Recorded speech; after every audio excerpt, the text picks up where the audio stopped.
talking about how on some measures young men are struggling more than they used to, it kind of got twisted into young men are struggling more than women.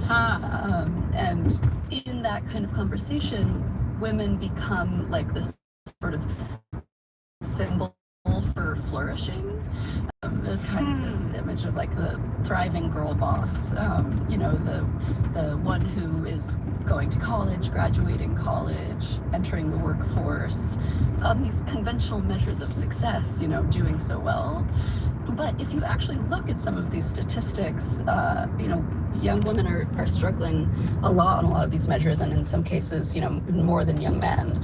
And so I don't think it needs to be a suffering competition, but I did think like part of it's not kind of coming through. In what ways are women struggling? Tell me about it. Women have, for a long time reported depression and anxiety at higher rates than men.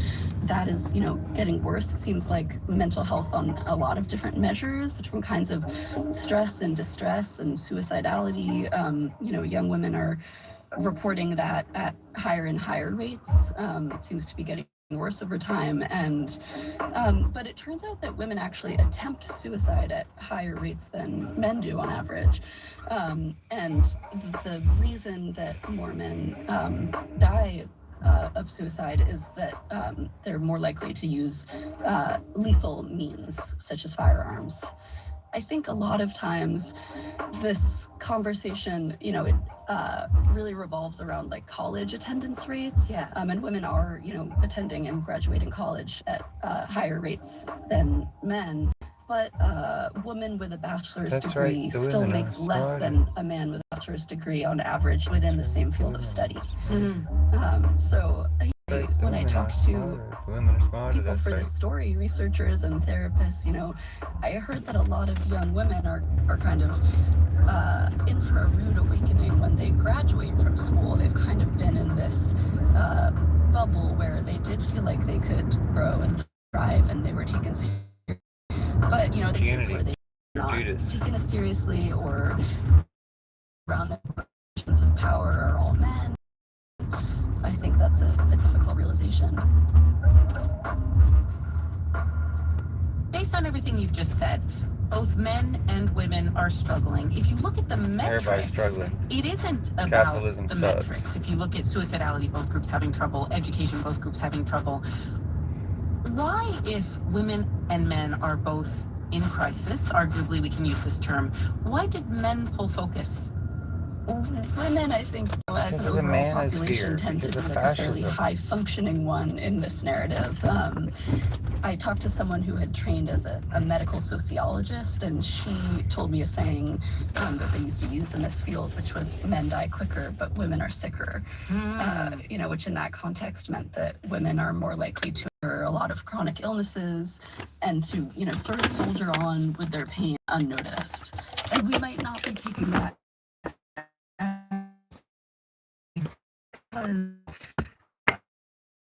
therefore it's less of a news story. And I believe you, I really do, but I wonder, when you, as you found yourself covering this, where do you find the hope here? I do think people are thinking about really important issues when it comes to young adults in particular.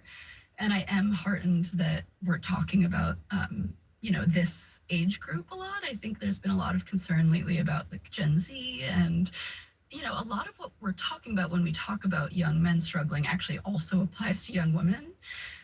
So I think we're onto some of the right things. And if we could just sort of open up the conversation a little bit, I do think there's, attention being the conversation a little bit. I do think there's, attention being paid to a lot of important stuff. And I think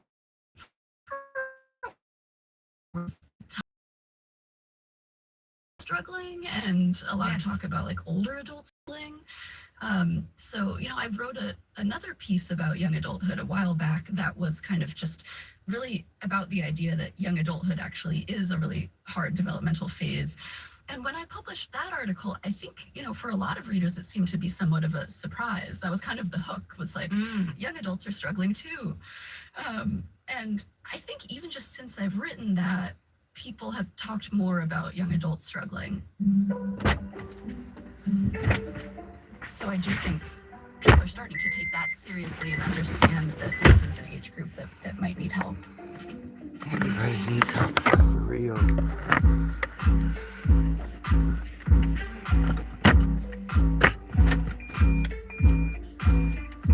Needing help, that's the She's Faith Hill, human but not that Faith experience. Hill. She is the Atlantic Bride. Especially when and Amina El Sadi. they try to make it all bootstrapped. Weird and gay. Patty Mwag, Miles Bryan, Peter Balanon, Rosen, Patrick Boyd, Daniel Hugh, and Definitely Ariana all Sloan, need help. Justin DeSoto, and Sean Ramos for management. Abishai Artsy, Jolie Myers, We all need executive help, and we producer need to Miranda be helped. Kennedy.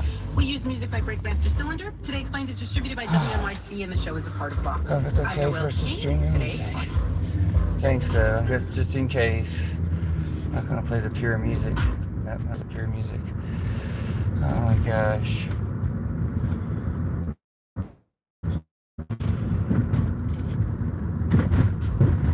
Sir.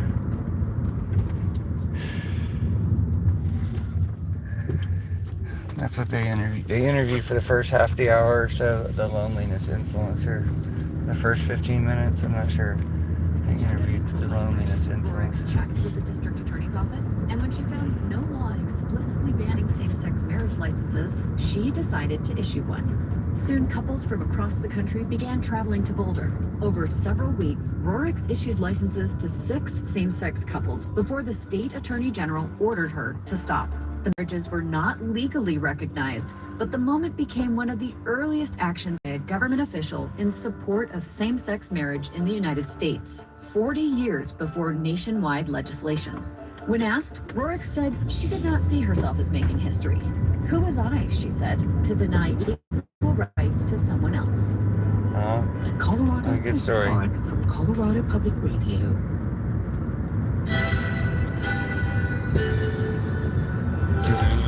This decision specifically affects Haitians and no. Syrians. The TPS And what decision this by the decision fascist does court. is it opens the ability for the administration to unwind TPS whole scale. Evil people. I'm Natalie Kitroeff.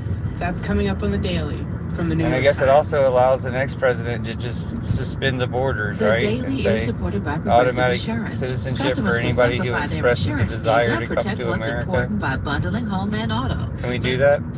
If somebody says, I want to go to America someday, they get automatic American citizenship and just the president will decide? Because immigration is just all up to the president? Is that what the deal is? Trying to work together as a customizable software. Can we have that? suite. Odoo, all your business on one platform.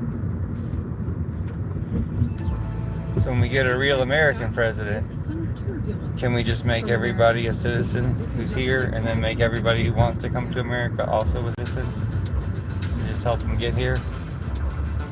Bam.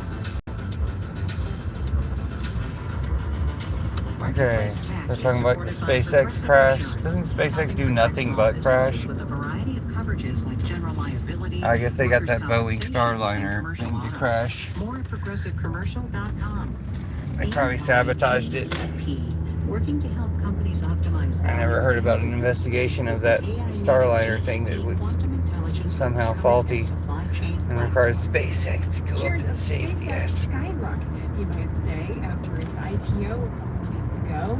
Did But they? in the last sort of SpaceX specific factors they talked about, and then there's kind of the markets more broadly, which have also been kind of in turmoil this week. There's been, sell-offs of other big tech brands. What's been going on? What sort of spurred this kind of downturn?